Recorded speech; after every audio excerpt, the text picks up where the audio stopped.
Muy bien, muchachos. Vamos a empezar a hablar ahora de los ácidos carboxílicos. Bueno, como se puede apreciar por acá, el grupo carboxilo consiste en un carbono, ¿verdad? De un carbonilo, un carbono que está generando, como ustedes pueden observar, un doble enlace con el oxígeno, un enlace simple con un grupo hidroxilo. Bueno, en general, los ácidos carboxílicos pues pueden tener grupos arilo o grupos alquilo o grupos de tipo areno, ¿verdad? En el grupo R que se muestra. Las estructuras condensadas son estas. Bueno, realmente hay que decir, muchachos, que hay muchos ácidos carboxílicos, que son de origen natural y los nombres de ellos pueden ser comunes o IUPAC, como veremos. Sin embargo, muchos se derivan, ¿verdad?, de las fuentes de donde estos fueron aislados, como el ácido fórmico de las hormigas o, vamos a ver, el ácido acético de acetum, que es el vinagre. Ok, la propiedad quizá más conocida de los ácidos carboxílicos es que son ácidos, como la palabra lo dice. O sea, tienen la habilidad de liberar este protón debido a que se forma un ion carboxilato estabilizado por resonancia y debido a que son dos grupos electronegativos que debilitan mucho este enlace y por lo tanto hacen ácido a este protón. Bien, hablemos de la nomenclatura común. Bueno, por siglos, dice, se han conocido varios ácidos carboxílicos alifáticos y sus nombres comunes reflejan sus fuentes históricas. El ácido fórmico se extraía de las hormigas, ¿verdad? Ya lo hablamos en la orgánica 1, ¿verdad? Cuando aquellos destilaban las hormigas, ¿verdad? Y obtenían un extracto que olía muy fuerte, ¿verdad? Y que tenía propiedades irritantes, ¿verdad? Entonces a esa sustancia llamaron ácido fórmico de formica, o sea, hormiga en latín. El ácido acético, ¿verdad? Se aislaba del vinagre llamado acetum, ¿verdad? Que significaba sencillamente agrio. El ácido propiónico, por su lado, ¿verdad? Fue considerado el primer ácido graso. Ah, algunos capítulos más hacia adelante, muchachos, veremos qué son los ácidos grasos, ¿verdad? Con detalles, sin embargo, de momento diremos que son ácidos carboxílicos que tienen una cadena alquílica, básicamente con dobles enlaces y muy normalmente sin sustituyentes de ningún tipo, ¿verdad? Y los ácidos grasos son los que componen otros compuestos naturales como los lípidos, ¿ok? Pero el primer ácido graso considerado, ¿verdad? Por ellos, era el ácido propiónico que venía de protosprión, que significaba la grasa primera.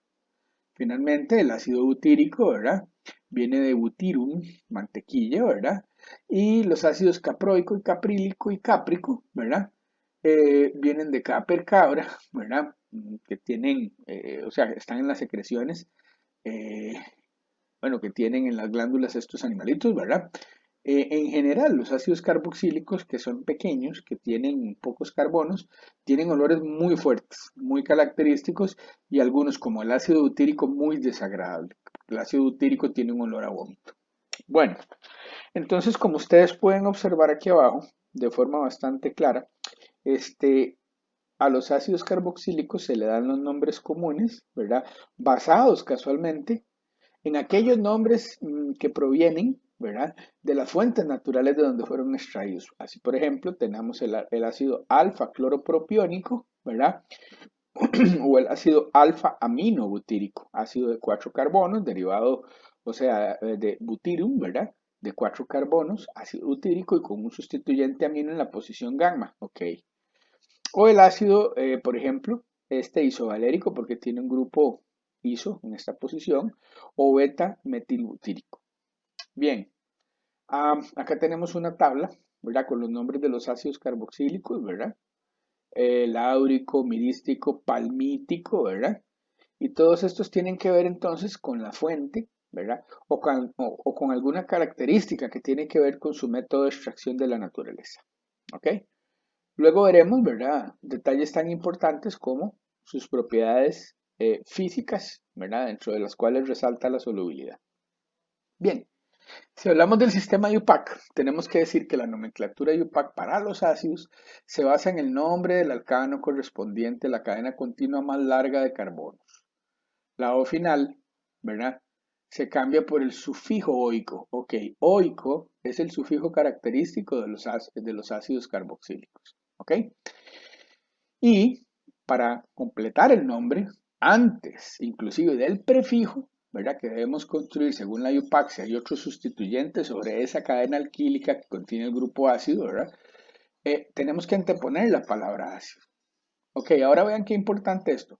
La cadena se enumera iniciando con el átomo de carbono del grupo carboxilo. Si hay un ácido carboxílico, muchachos, y otros grupos funcionales, ya por defecto tenemos que saber que el carbono del ácido carboxílico siempre debe de llevar el 1, porque es el grupo funcional con mayor prioridad para nomenclatura. ¿Ok? Entonces, aquí lo dice, al nombrarlos, el grupo carboxílico tiene prioridad sobre cualquiera de los otros grupos funcionales que hemos explicado. ¿Ok? Se supone que entre más oxidado, ¿verdad? Es el carbono de un grupo funcional, ¿ok?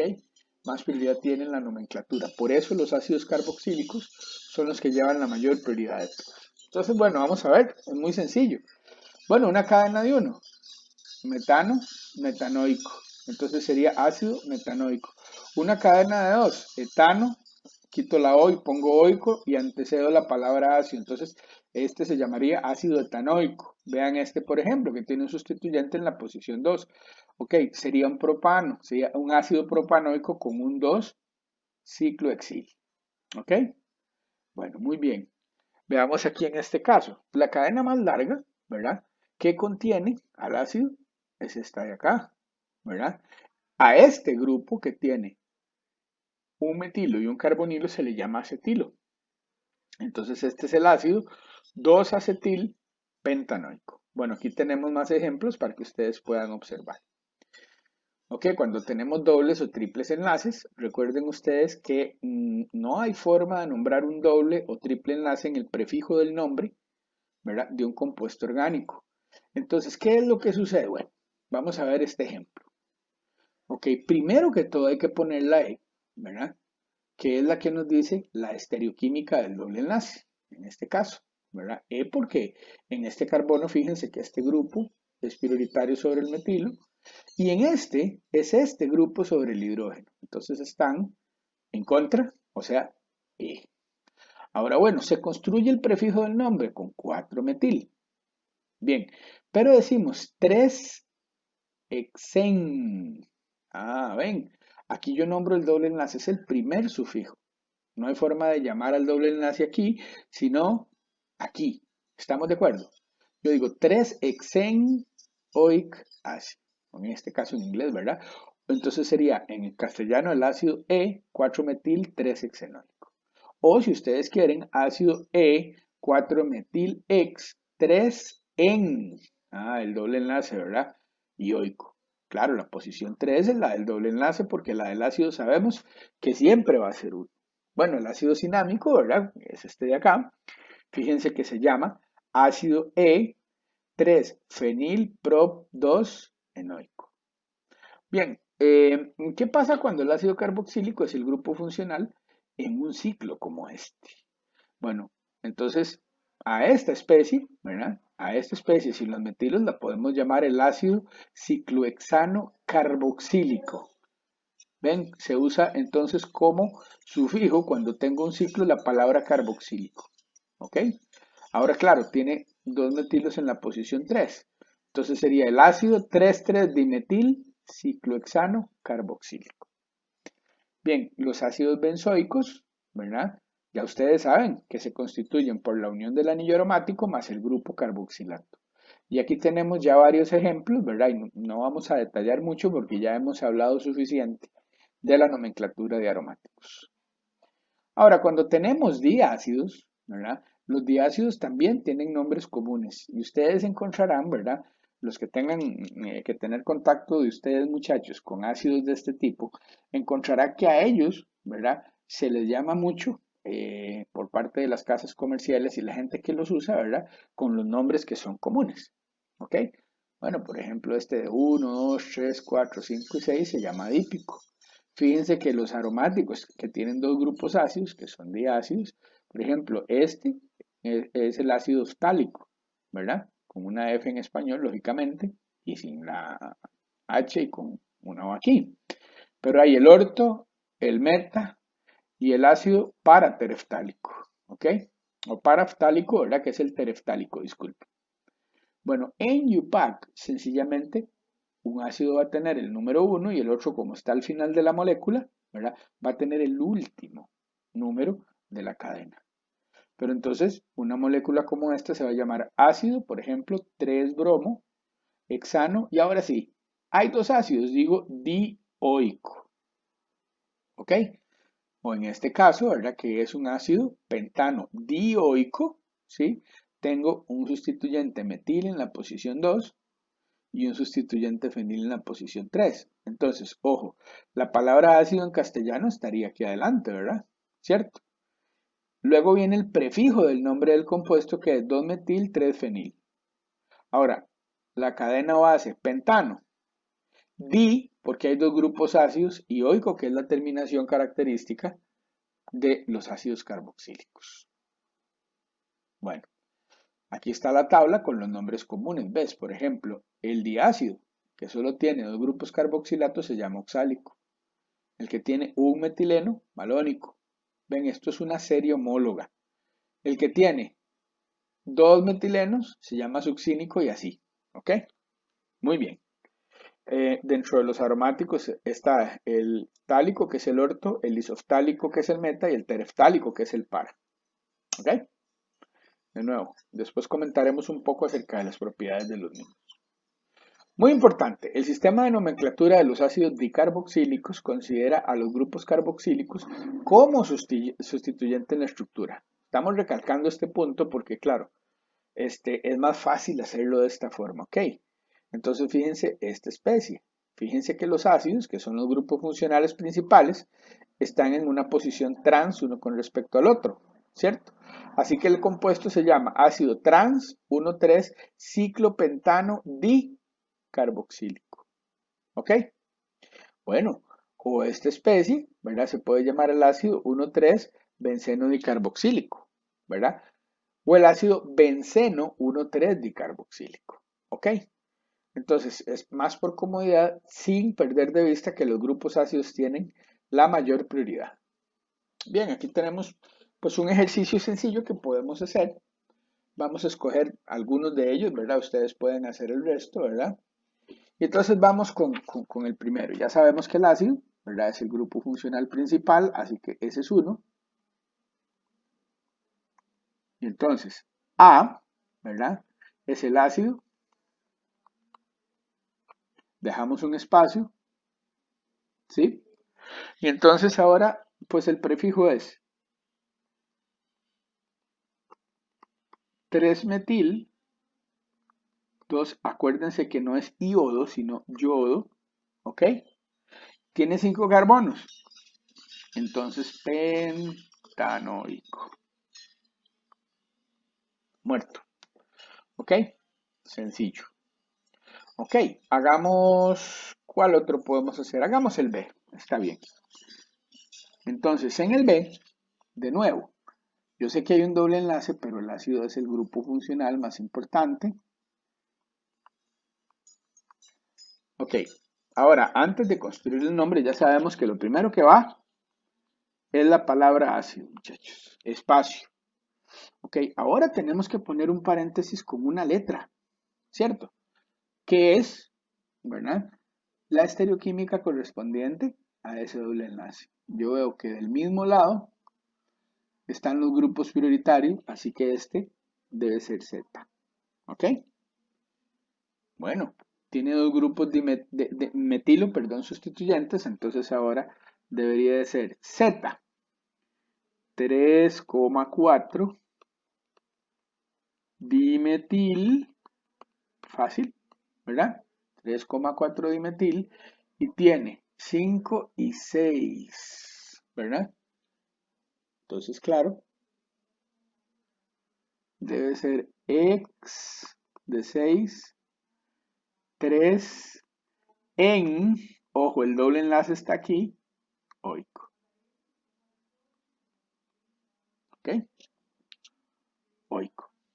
Ácido Z, 3,4 dimetil, es X3 enoico.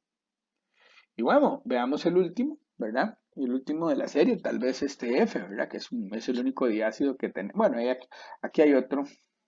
Tal vez este porque es cíclico, ¿verdad? Tal vez hagamos el D.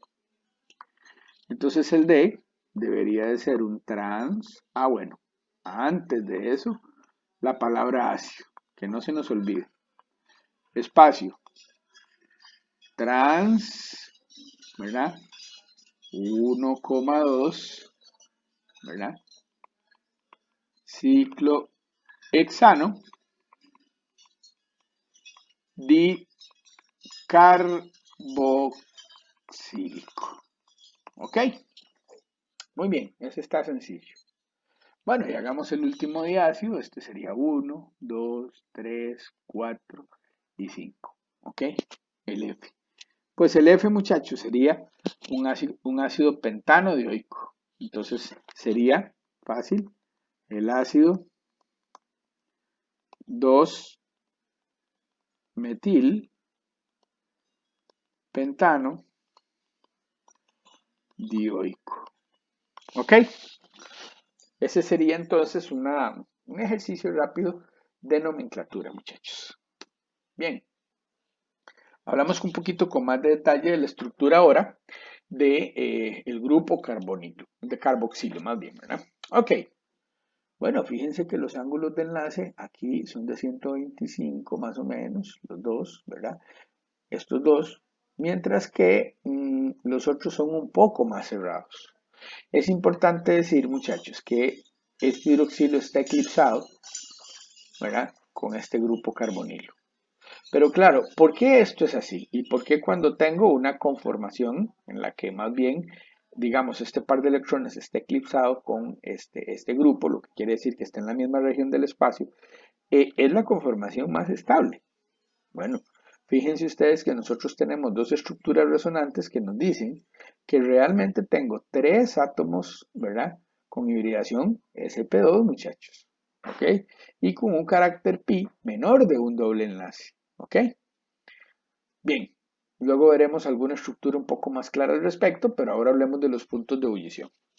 Bueno, lo que ustedes pueden observar en primer término acá es que de forma clara, los ácidos carboxílicos son las especies que por su asociación, o sea, por la capacidad de generar interacciones intermoleculares como los enlaces de hidrógeno muy fuertes y las fuerzas de tipo dipolo-dipolo, tienen los puntos de ebullición más altos de todos los compuestos con el mismo número de carbonos. Aún aquí, vean que aquí tengo un alcohol de 3 átomos de carbono y aquí pues tengo uno de 2. Aunque es cierto, tiene un oxígeno de más, es como si tuviera 3 carbonos, un poquitito más. Sin embargo, el punto de ebullición es bastante mayor.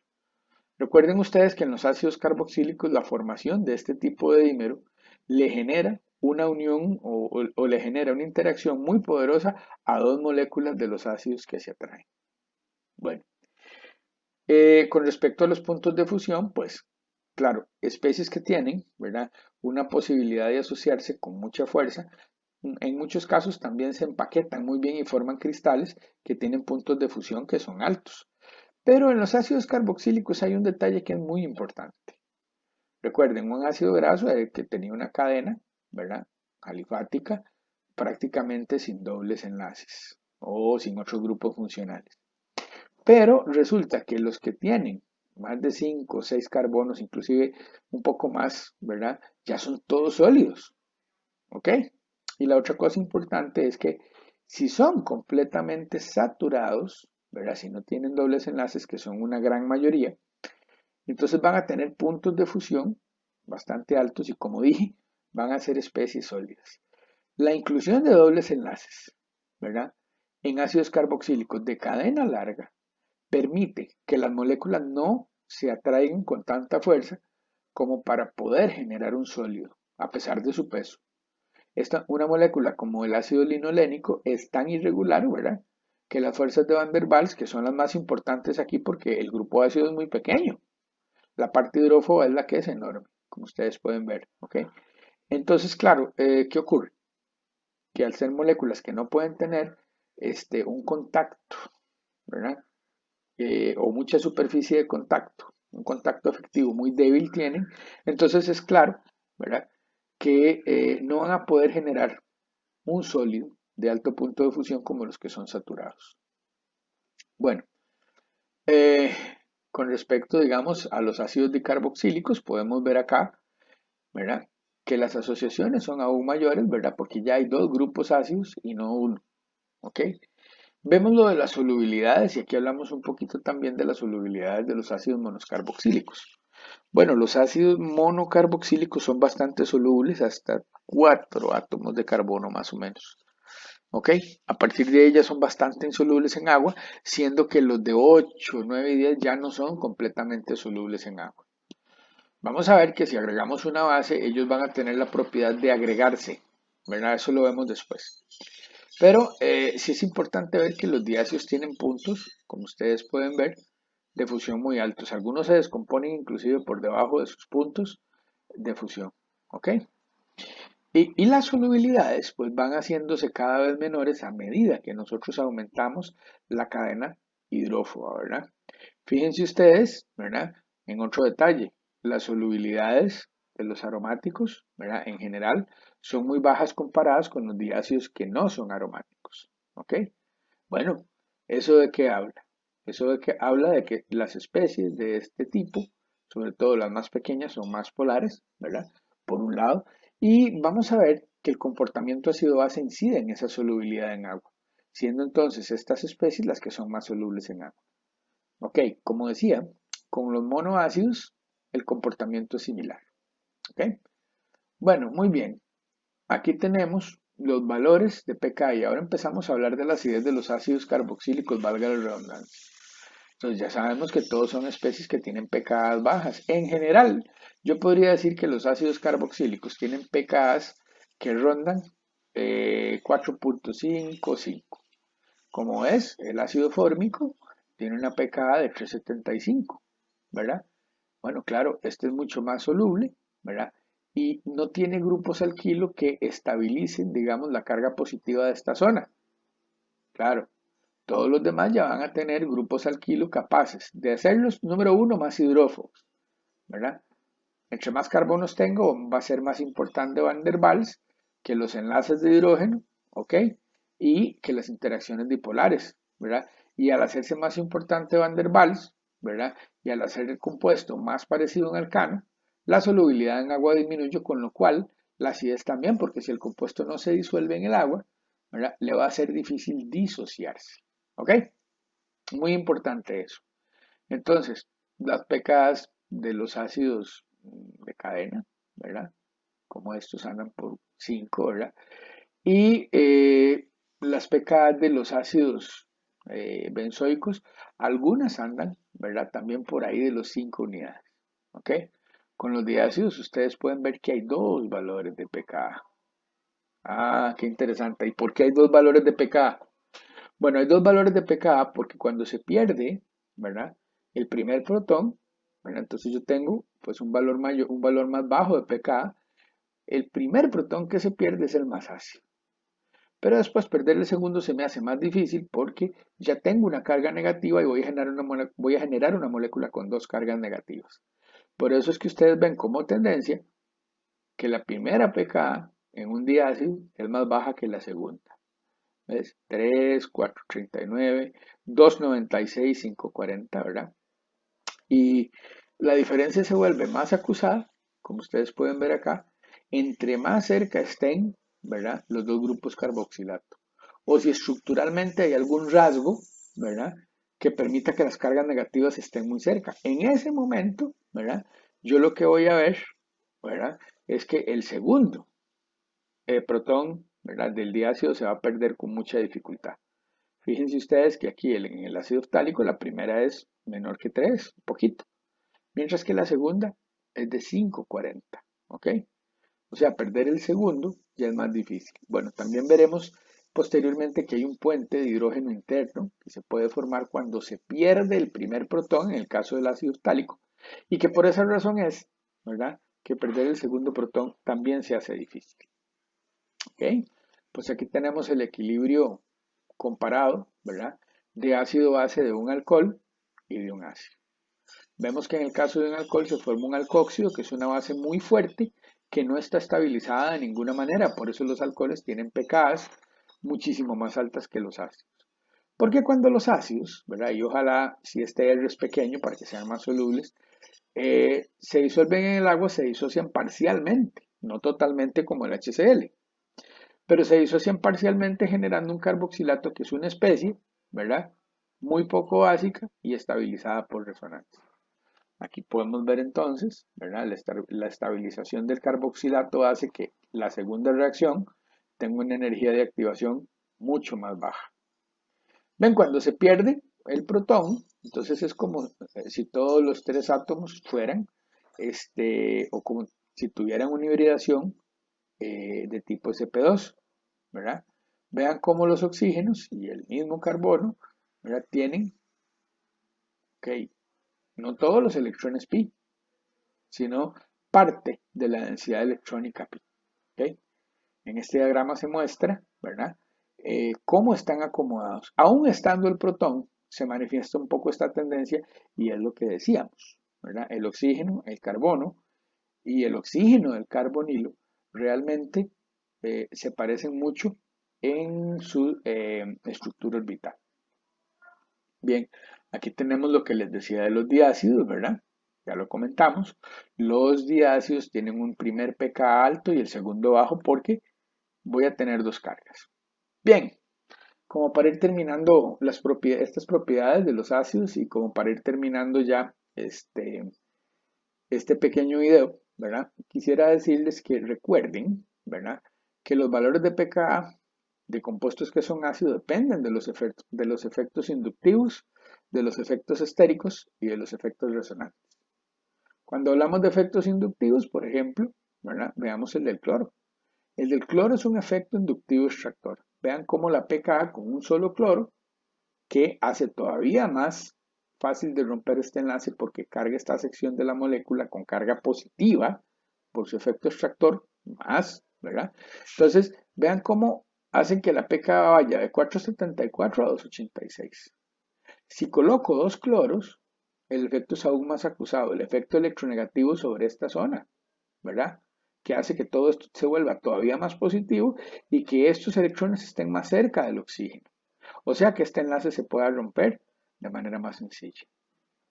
Bueno, y aquí el efecto inductivo extractor es el mayor de la serie, viendo ustedes que la pKa, perdón, ya baja hasta órdenes de 0,64, que son ya pKas de ácidos minerales, ácidos muy fuertes. ¿Ok? Bueno, recuerden que el efecto inductivo depende de la distancia, ¿verdad? Y de la naturaleza del grupo extractor. Bueno, eso es lo que quería que viéramos aquí. Si tengo tres flúors, 0,23. Claro, con tres cloros es 0,64. Este es menos ácido que el de arriba, porque el flúor es más electronegativo. ¿Ok? Entonces, fíjense que depende de la naturaleza del grupo extractor o si más bien el grupo es donador. ¿Ok? Con suerte, ¿verdad? La pKa se hace no más baja, sino más alta. Si el grupo es donador, sobre todo. O si es un extractor, que es más débil. Bueno, con los ácidos benzoicos sucede más o menos lo mismo. ¿Ok? Fíjense que aquí tenemos el metoxi, grupo donador, el benzoico, que es como el patrón para comparar, el metanitro 347, si es un extractor. Pero fíjense ustedes que si el grupo nitro están en para y sobre todo en orto, ¿verdad? Los valores de pKa bajan aún más. Bueno, en orto y en para podríamos hacer las estructuras resonantes que demuestran que va a haber una carga positiva en esta posición, ¿verdad? Y que por eso entonces, ¿verdad? Nosotros podemos pensar en que son los más ácidos.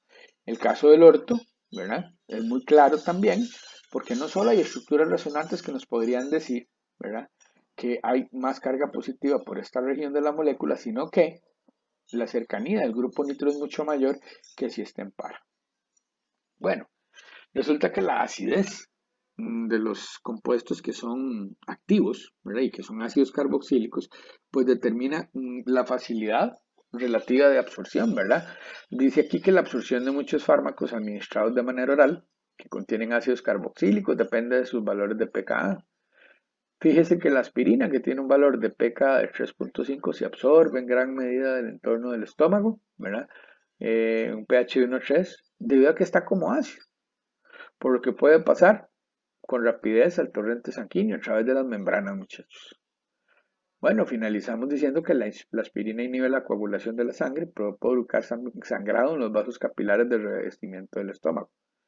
Bueno, ya entonces habla de por qué se echan algunas sustancias que tiendan a ser como un buffer, como un tampón, como un amortiguador, ¿verdad?